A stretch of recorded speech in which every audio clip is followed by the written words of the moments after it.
So I got a call from this client. She had just bought this Jeep here in the last month or so, and she dumped all of her money into getting the Jeep.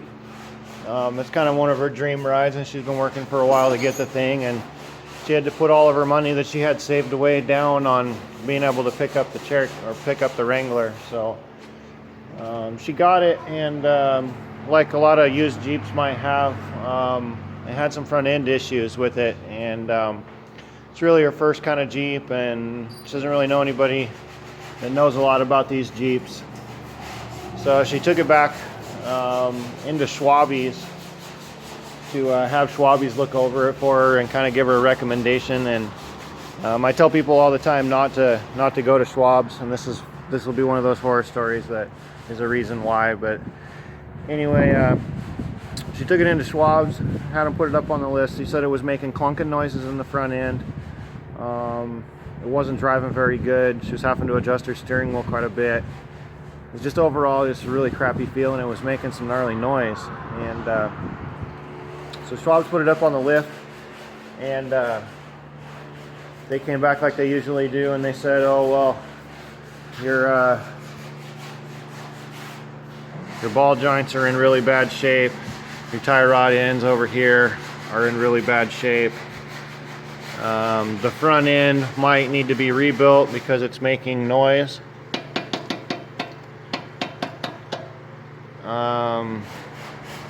And they quoted her somewhere in the neighborhood of $3,500 for all that work. So she took it back to the dealer she bought it from, explained the situation to them. They put it up on the lift, took a look at the ball joints, took a look at everything, and they basically said, well, we see a little bit of wear, but we don't really see anything that's majorly wrong with it, so we're not sure what to tell you. If you can take it to another shop, they said, and the ball joints are bad, we'll go ahead and buy the ball joints for you, and so that you can have those replaced. So she doesn't really know a lot of Jeep people, didn't really know where to take it, so they have a family mechanic that they've been going to for years and years. They're not really a Jeep shop, they're just kind of a general mechanic shop, and they put it up on the lift and went through everything, and they found up here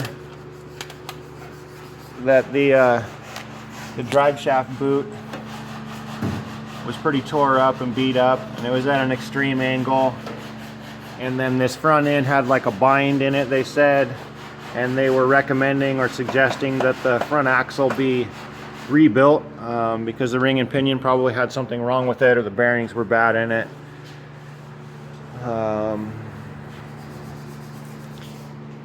So that's where I got the call, and that's kind of where the story started for me.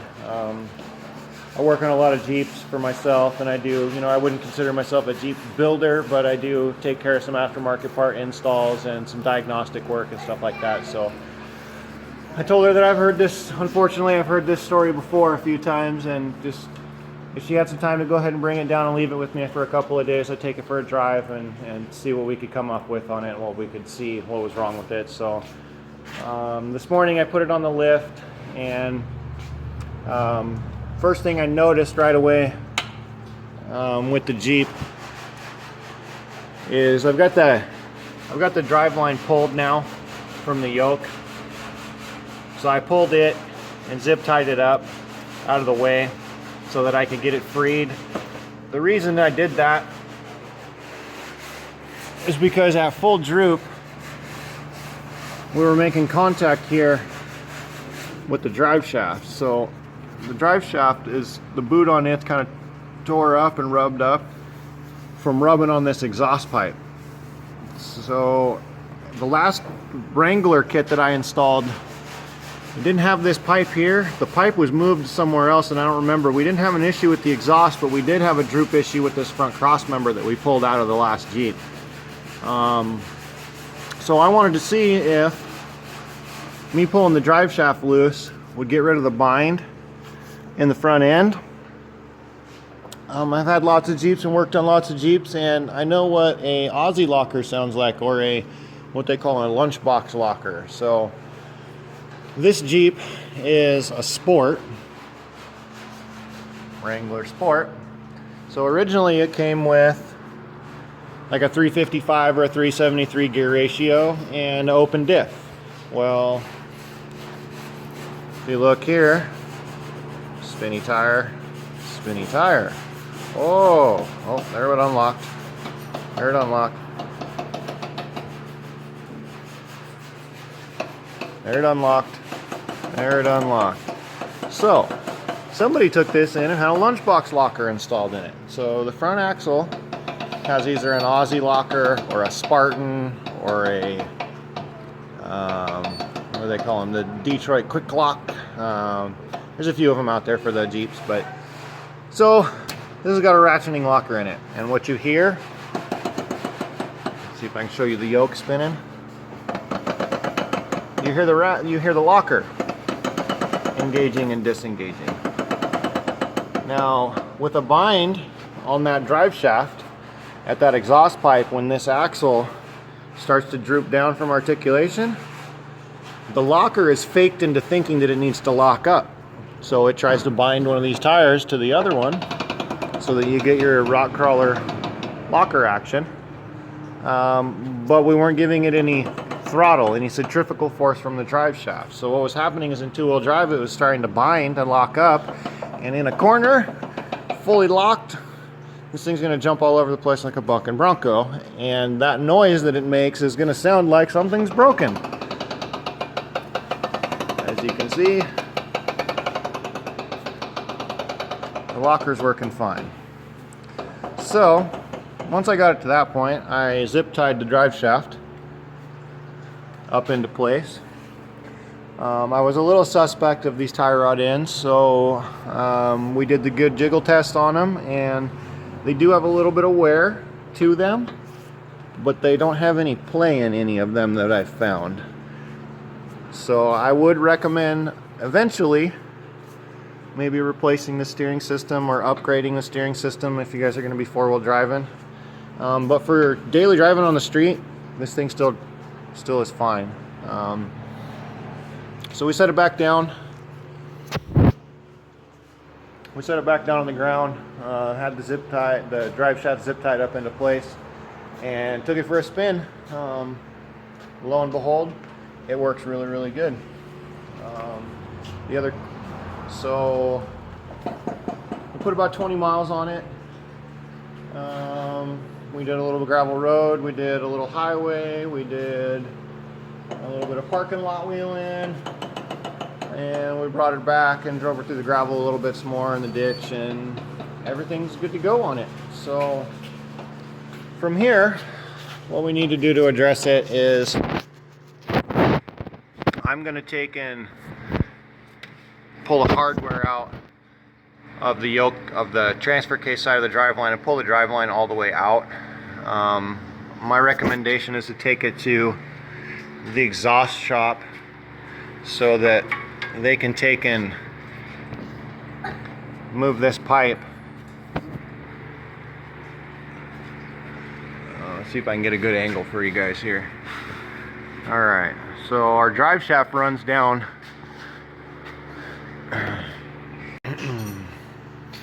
Alright, so we pulled the zip ties back off the drive shaft, and you can see sway bar is still connected, which means that we probably have a little bit more droop in this axle, even beyond where we are right now. And pulling the drive shaft down, we're making contact with that exhaust pipe.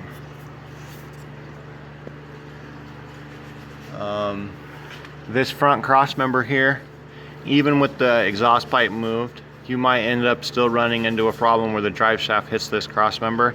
This cross member is a bolt-on cross member, so you can pull the bolts out of there. Sorry about the focus, it's my cell phone taking this video. And you can pull the one out of this side, and it'll drop that whole cross member out of there, and then this little bracket there.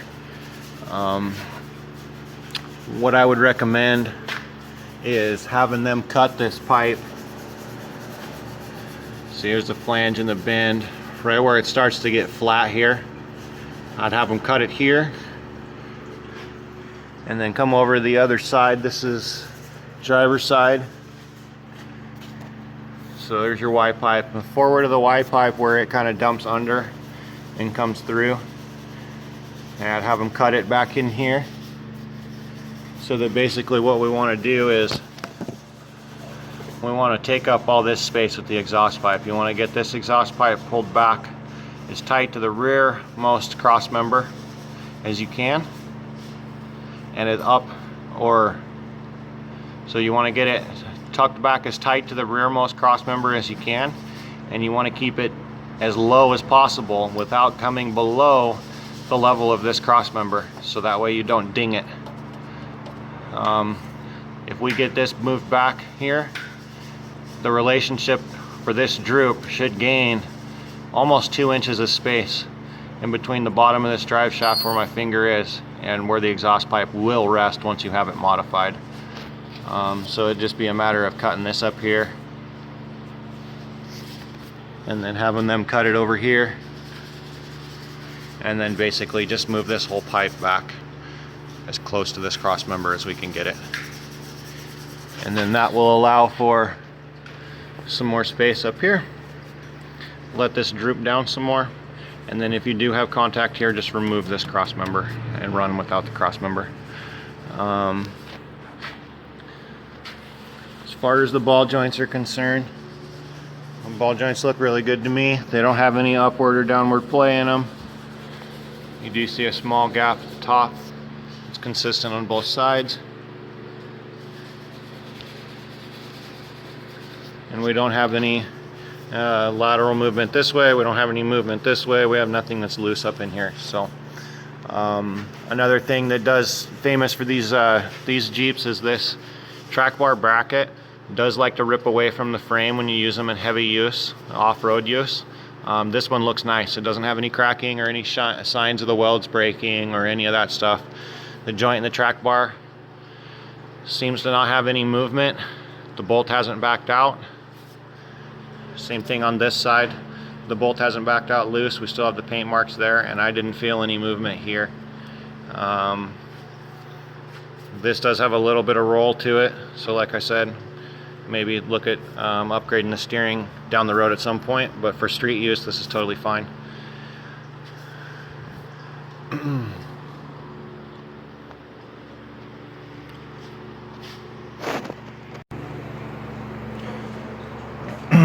So what I'm going to do is I'm going to pull the drive line completely out, and then I'll wrap the ends of it. That way you can tuck it away in the Jeep. This thing will be 100% fine to drive down the road. Everything two-wheel drive. Front axle's fine. And I think that if you get that exhaust pipe moved to where the drive shaft will clear when the axle droops down, you should be able to put the factory drive line back in and run it like that until you get ready to upgrade. There's several upgraded front drive shafts, so all you have to do is just type in your year, Jeep Wrangler front drive shaft upgrade, and there'll be a couple of companies out there that do those. Adams drive shaft, Tom Woods drive shaft. There's a few guys out there, so if you want some guidance with that, just let me know and I'll help guide you through it. If you want me to get the part for you, I can get the part for you. That's not a big deal. So yeah, I'm going to take and drop that drive line out, and then I'm going to set this thing back down on the ground, go home and make a list for you and see if I can get this thing uploaded. But anyway, when I get it back down on the ground, I'll show you a couple more things just to be mindful of that I noticed. But all in all, I think you got a really nice Jeep. It runs really good. It's only got about 100,000 miles on it, and it does have like not a full-blown lift kit on it, but it's got a decent lift kit on it, and it's got brand new tires. So I kind of ran you down on what the front axle is. I don't know if the axle's got a re-gear or not, if they changed the gear ratio of the axles. The only way that I can verify that 100% is to pop the covers, and then I had to charge you a couple hours for popping the covers and the new diff fluid. If that's something you want me to do just to verify what gear ratio you've got and what locker specifically you have, let me know and I can do that at any time. Because it has a front locker in it, I was a little suspect of what maybe was in the back or wasn't in the back. So if we take and spin this tire down, and we watch that tire's spinning up. And we're in park, and the drive shaft's not spinning. So what that means to me is that this is a limited slip rear end. I've got some aftermarket seal. This is gasket maker material, which means that somebody's been into this pumpkin and done some work in here at some point in the vehicle's life, and I'd be willing to bet that they put a limited slip in the back. So you shouldn't have what's called one tire fire. Like if you, for example, do a burn off, or your tires slip, or you're in the mud and you go to get out of it, usually only one tire is going to spin. As long as both of these tires are on the ground, they're touching ground, you'll get them to both spin. So even though it's a sport and it wasn't built for trail use, somebody took and put rock sliders on it, and they put a limited slip in the back. They put an Aussie locker or a lunchbox locker in the front, excuse me. It's got a pretty good, looks like a Rubicon Express lift. It might be rough country. So it's got the shocks. It's got a track bar relocation bracket for the rear already installed. And it's running factory control arms. So the bars here for the rear axle are the factory arms. It has a sway bar extension on the rear to extend the rear sway bar. Front suspension is stock control arms. So these are the factory JK control arms, top and bottom, uppers and lowers, factory drive shaft. And then they have control arm relocation brackets that have moved the control arms down to help correct the geometry, make it drive correct. Stock steering, stock sway bar, aftermarket coils, aftermarket shocks. And you have plenty of brake line left. And this is an aftermarket brake line relocation bracket to hold the brake lines and to move and give you some more space.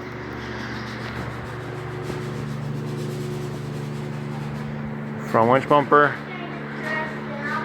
RC8, old RC8 winch, and some lights, and a big old spare.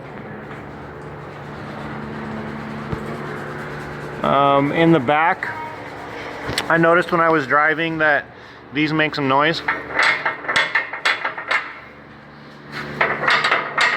So if you notice noise in the back, that's what that is. It also might be your lock jiggling around. At some point, I would recommend looking at a different spare tire carrier. This big 35 on the back of the Jeep is asking a lot of these factory hinges, and actually the factory hinges have already started to sag a little bit. So just be mindful. If you don't want or need your spare and you've got a place to store it at home, I would take it off and leave it at home until you go trailing or camping or whatever the case may be. It'll be a lot better for that tailgate. And if you want to look at the options for a rear swing away, or if you want me to build something later for you, I can take care of that. You just let me know. But anyway, I think she's in pretty good shape. I'm going to get it down off the lift and do one more last little walk around. But that's where we are with it. I appreciate you bringing it to me and giving me an opportunity to give you a list, because that's kind of a crazy story, and I feel for you. But sorry for the shaky and blurry and whatever. It's my cell phone. I'll upgrade later. But if you're new to the channel, I kind of do a little bit of this and a little bit of that, and do Jeep stuff. I do hot rod stuff. I do body work. I do I don't know. I do lots of stuff.